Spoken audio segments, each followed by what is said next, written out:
Hey, what's up everyone, Tim here. And before we get into today's video, I want to let you all know we have a merch store.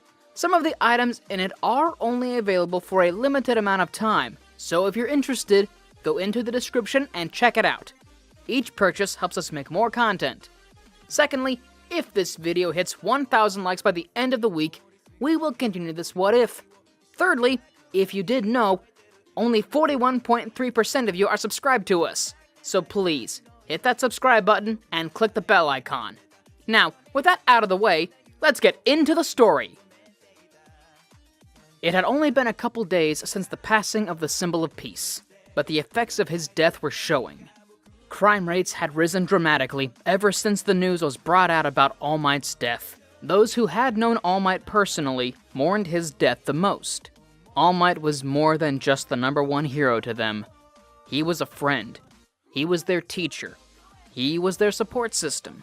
Someone who they could always fall back on when they were going through rough times. Even Aizawa shed a couple tears at his funeral, something uncharacteristic of the stoic teacher.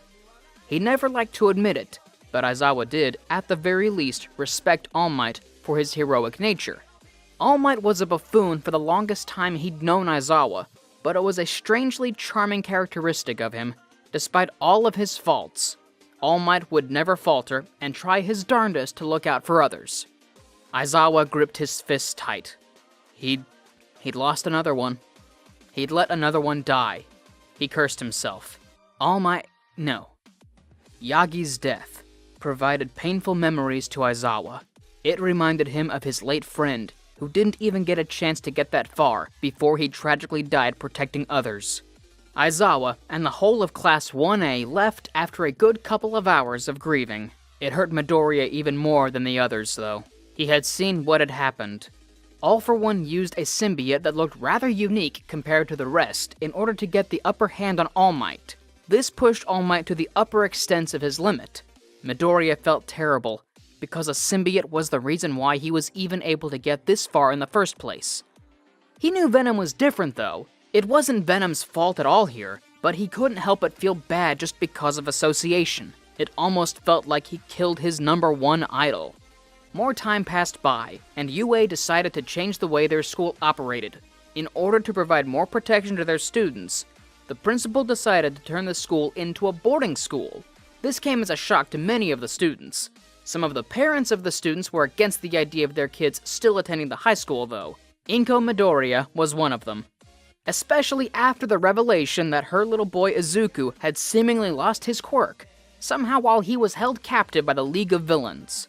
Principal Nezu and Aizawa were practically pleading with Inko at this point to allow her son to continue to study at UA. She was about to force the two out of her apartment when they heard a knock at the door. Inko was confused when she heard this and looked through the people to see who it was. She became very confused when she found it was the police at the door. She opened and invited the officers into her humble abode. What could I do for you, kind officers? Inko asked. Tsukauchi was among the police here and shook his head at her. It's not what you could do for us, but more what we could offer for each other. Inko, Aizawa, Nezu, and young Midoriya all looked at the detective in confusion. Tsukauchi sighed. He then looked at Izuku. Izuku Midoriya. A couple of our police officers went to investigate the League of Villains labs, where they seemingly produced the Nomu. We were hoping to find anything to help us figure out how they are produced, and what we could do in order to stop them, but we ended up finding something else entirely. Izuku was still confused. What did any of this have to do with him specifically? Wait, they mentioned labs though. Were they trying to imply what he was thinking? It looks like you're starting to get it. Well, I've got a question for you, Izuku Midoriya. Would you like to regain your quirk? Izuku sputtered hearing this. What do you mean? Well, this is where I'm going to have to ask you to come with us. The rest of this information is highly classified and highly important towards your future, especially with your connection to the League of Villains and All Might. Izuku didn't know what to say here. His mother tried to protest, but Izuku realized he had to stand up for himself here and now and make his own decisions. He turned to face her and grabbed her hands. He looked her in the eyes with a deadly, intense stare. He then spoke. Mom, I've been through a lot these past couple months. You and I both know this. I know you want me to be safe, but if I don't try to put my foot down, especially with what's going on in Japan right now, it will be impossible to predict what will happen in the future. I don't want to live with the fact that I could have made a change, but just sat back and allowed Japan to continue to be corrupted with villain activity. Inko didn't know how to respond. She'd never seen her son so serious before. This was the first time he'd ever had such an intensity in his eyes. It was at this moment she realized that he wasn't her baby boy anymore. Izuku had grown up and no longer needed her protection. It was time for her to let go and allow him to make his decisions. She sighed. Go. Once Inko gave her blessing, Izuku left with Detective Tsukauchi and the other police officers in order to recover what he had lost. While this was going on, the League of Villains were working to avoid the news outlets. Ever since the Kamina Ward raid, they had been in a pretty bad position. Not only did they lose their hideout and their lab full of almost all of their research, but they also lost All for One. It made Shigaraki scream internally when he realized all of this, but at least one good thing came out of it. There was more chaos on the streets, so it was easier for them to be able to stay out of the limelight. Shigaraki could tell what was happening now. Society was crumbling. He could practically hear the foundations that All Might built up over the years crumble. He honestly felt like laughing a little. All that work All Might put in to create the perfect society was now being torn down. He could only imagine the guy rolling around in his grave. He practically cheered when he found out the hero died. He counted his losses and would improve from here on, especially now that Sensei wasn't there to guide him anymore. He had to grow by himself, and his partners in crime from now on. He heard something about this Yakuza group who were emerging from the shadows, though. Something was happening with their group that made them an incredible threat to society right now, and Shigaraki was intrigued. He already wanted to have a meeting with them, but rather than jump to approaching them this time around, he chose to be patient for once. He had a feeling they would come to him, and sure enough, they did. Jiron informed him about how the leader of the Yakuza apparently wanted to have a meeting with him. He was intrigued hearing this, honestly. He had twice be the one to bring the leader of the Shie Hasaikai over to their temporary hideout. He made sure that the other league members were there with him as well in case things didn't go well in their interaction. Appearance-wise, he didn't know what he should have expected, but it was certainly nothing like what he ended up encountering. A man who looked to be within his mid to late 20s walked into the hideout alongside Twice. Twice introduced the two to each other, and Shigaraki was surprised. Man, this place is a dump. Even the quality of the villains here is unimpressive. Only mildly impressive one here is the musclehead over on the side. Shigaraki was growing more and more frustrated as the moments went by with this guy, belittling him. It took everything out of him not to lash out at this guy.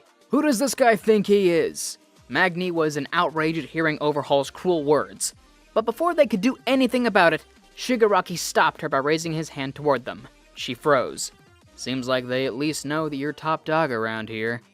Yeah, this guy. His mannerisms are just so different from everyone else's, Himiko commented.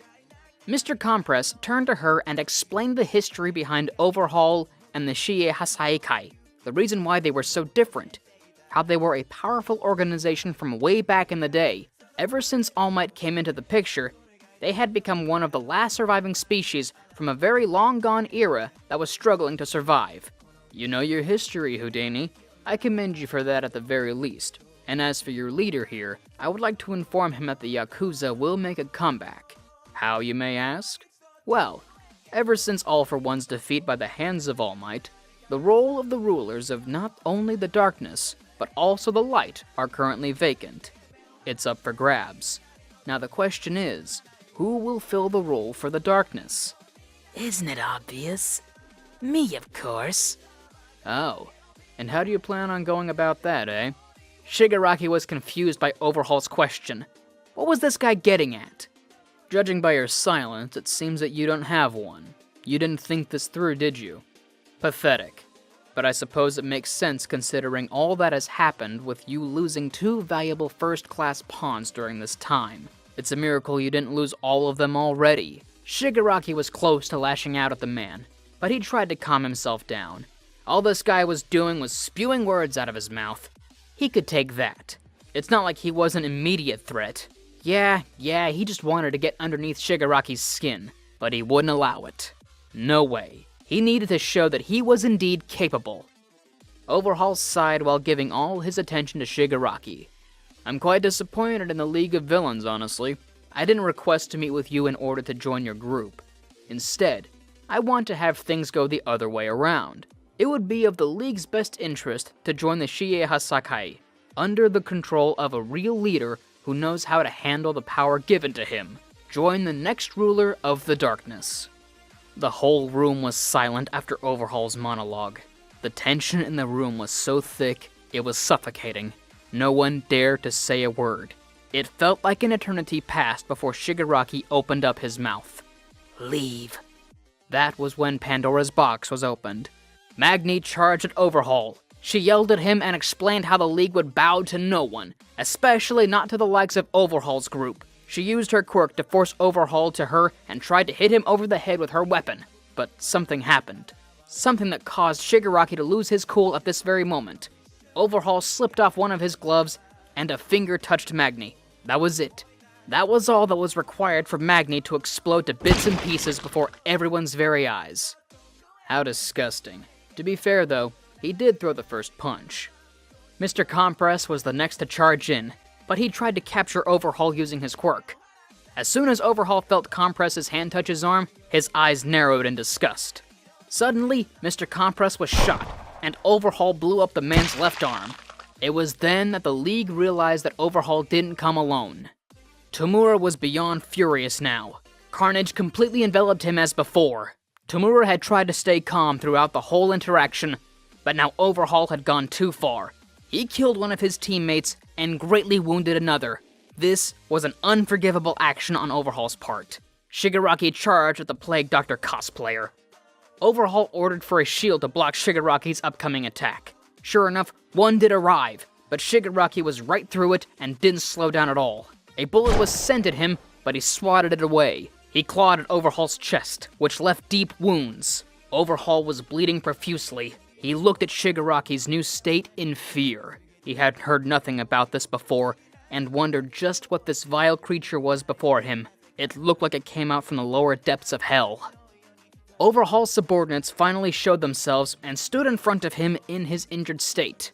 Shigaraki sighed when he saw them. You know, things would have been far easier if you'd shown yourself from the start. I suggest I'm going to have to slaughter all of you. Overhaul quickly used his quirk on himself and reformed himself back to his uninjured state, although he groaned at the pain he felt from using this technique.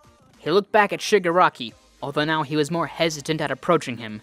He knew nothing about what Shigaraki had transformed into, and didn't know what he was capable of in this form. He kept his distance, but tried to defuse the situation. Look, it's a casualty on both sides.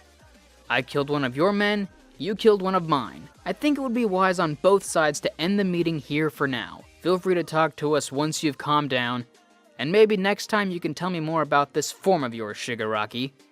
Shigaraki watched as Overhaul and his goons left the premises. Himiko, Twice, and Muscular all wanted to kill Overhaul for his actions, but Shigaraki ordered them all to stand down. He looked at his feet to notice that Overhaul left behind a business card of sorts to reveal where the Yakuzas were apparently located. Carnage retreated from Shigaraki's body and formed back into a trench coat. He picked up the business card and tucked it into his pocket for safekeeping. Shigaraki had made another mistake here, and he would learn from it. He always did. Thank you all for watching the video to the end. Now, there's a few more matters of business I'd like to go over before the video ends. On behalf of We the Celestials, I want to thank the writer of this video, as well as the editors for this video. Their details will be in the description below. If you're a voice actor, editor, or writer, or you're just interested in becoming one of those, go to the Discord that is in the description of this video and hit up the head of one of those departments. We're always looking for members to join us. So that's it from us for today's video. So thank you all for watching, and don't forget to hit that subscribe button if you want more of this content, and hit that like button if you like this video. Until next time, peace out everybody, have an amazing day!